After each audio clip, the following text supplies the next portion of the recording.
অবশেষে আমি ডিভোর্স পেয়েছি। এখন আমার একটু দেরিতে ঘুম ভাঙলে শুনতে হয় না আমার বাবা মা আমাকে কিছু শেখায়নি। এখন আমার জ্বর আসলে কেউ বলে না রোগ ধরা মেয়েকে বউ করে ঘরে এনেছি। এখন আমি ভাত রান্না করতে গেলে কেউ এসে বলে না চাল কি আমার বাবার বাড়ি থেকে এনেছি কিনা। এখন আমি বারান্দায় একটু মন খারাপ করে দাঁড়ালে কেউ বলে না আমি বাইরের পুরুষ মানুষ দেখার জন্য দাঁড়িয়েছি। এখন আমার মায়ের ফোন আসলেই কেউ বলে না এত বারবার মেয়ের খোঁজ নেওয়ার কি আছে। এখন আমি না খেয়ে কারোর জন্য অপেক্ষা করার পর কেউ বলে না এসব ঢং। এখন আমি কাঁদতে গেলে কেউ বলে না আমি নাটক করি। এখন আমি আমার পছন্দের একটা জামা কিনতে গেলে আমাকে ভাবতে হয় না এই রংটা আমার জন্য নিষিদ্ধ। এখন আমি চুলটা খুলে আয়নার সামনে দাঁড়ালে আমাকে কেউ বলে না আমি বেহায়া। এখন আমি রান্না করতে গিয়ে আমার হাত পুড়িয়ে ফেললে আমাকে শুনতে হয় না আমি কোনো কাজই পারি না। এখন আমার মা আমাকে একটা জামা দিলে কেউই বলে না এত দেওয়ার কি আছে। এখন আমাকে আমার আশেপাশের মানুষ কেমন আছে জিজ্ঞেস করলে আমাকে মিথ্যে বলতে হয় না যে আমি ভালো আছি। এখন আমি প্রতিবাদ করতে গেলে আমাকে আমার স্বামীর হাতে মার খেতে হয় না। এখন আমি আমার অধিকার চাইলে গালি শুনতে হয় না। এখন আমি ক্লান্ত থাকলেও আমার উপর কারো শরীরের খিদা মেটানোর অধিকার নাই। এখন আমি চাকরি করতে গেলে আমাকে কেউ বলে না তার পরিবারের কোনো মেয়ে বাইরে গিয়ে নিজের ট্যালেন্ট দেখায় না।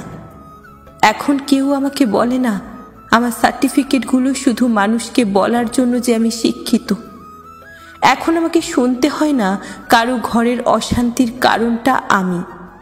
এখন আমাকে কোনো বিয়ের অনুষ্ঠানে গিয়ে কেউ ওইখানের বউকে উদ্দেশ্য করে দেখায় না আমার বাপের বাড়ি থেকে আমাকে ভরি ভরি গয়না দেয়নি।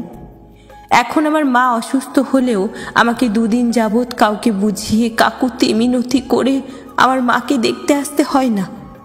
এখন আমায় শুনতে হয় না ওই মেয়েটার সাথে বিয়ে করলে আমি সুখী হতাম, তোমার সাথে আমি সুখী নই। এখন আমাকে রাতের পর রাত জেগে একটা ঘুমিয়ে থাকা মানুষের মুখের দিকে তাকিয়ে ভাবতে হয় না এই মানুষটাকেই কি ভালোবেসেছিলাম যে আজ আমাকে মেরেছে। এখন আমি শ্বাস নেওয়ার সময় কারো অনুমতির প্রয়োজন হয় না।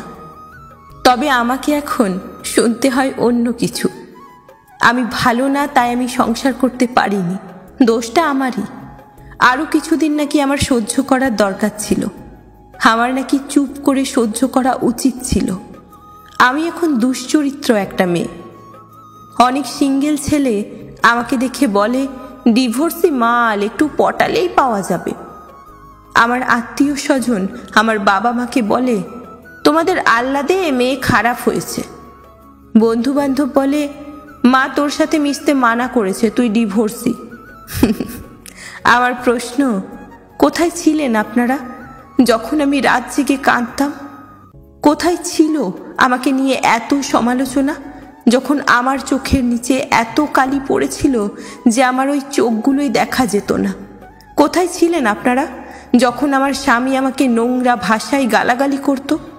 কোথায় ছিল আপনাদের সম্মান যখন আমাকে আমার বাবা মাকে প্রতি মুহূর্তে অপমান করা হতো? কোথায় ছিল আমার বন্ধু বান্ধবদের চিন্তা যখন আমার বিয়ের পিঁড়িতে আমার শ্বশুর শাশুড়ি আমার বাবা মাকে অপমান করছিল আর তারা ওই মুহূর্তে সেলফি তোলায় ব্যস্ত ছিল? কোথায় ছিল সবার এই বিবেক যখন আমি শরীরের ব্যথায় কাঁদতে কাঁদতে ক্লান্ত হয়ে ঘুমিয়ে পড়তাম? সত্যি করে বলুন তো, কেউ কি ছিলেন?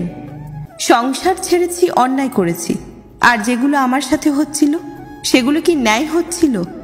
তখন তো কেউ এভাবে আমাকে নিয়ে একটু সচেতনতা দেখাননি।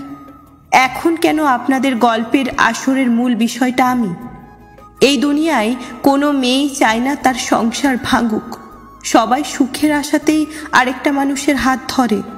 আমিও তো তাই চাইতাম, ভুল কয়েকটা মানুষের মাঝে পড়ে গেছিলাম।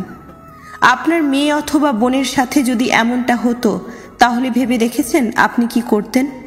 সে জায়গায় আমার এই অবস্থায় আমার বাবা মাকে আমাকে আশ্রয় দেওয়াতে আপনারা তাকে খারাপ বলছেন। কোনটা ভালো হতো বলুন তো, আমি আত্মহত্যা করলে? তখন হয়তো সবার টনক নড়ত, বলতেন আহারে মেয়েটা ভালো ছিল, অনেক সহ্য করেছে, ঈশ্বর ওর আত্মাকে শান্তি দিক। ফেসবুকে আমাকে নিয়ে তোলপাড় পড়তো, নিড জাস্টিস ফর অমুক তমুক, কিন্তু যারা জন্ম দিয়েছে তারা কি করত? আমি অন্তত বেঁচে আছি, এতেই তারা খুশি।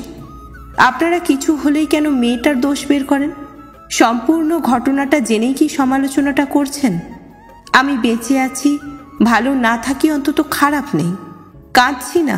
আমি মনে করি এটা আমার ব্যর্থতা না যে আমি সংসার ছেড়ে এসেছি, এটা তার ব্যর্থতা যে এটা বুঝতে পারেনি যে একটা মেয়ে তার জন্য একটা পৃথিবী ছেড়ে শুধুমাত্র তার হাত ধরে সম্পূর্ণ জীবন পাড়ি দেওয়ার আশা করেছিল।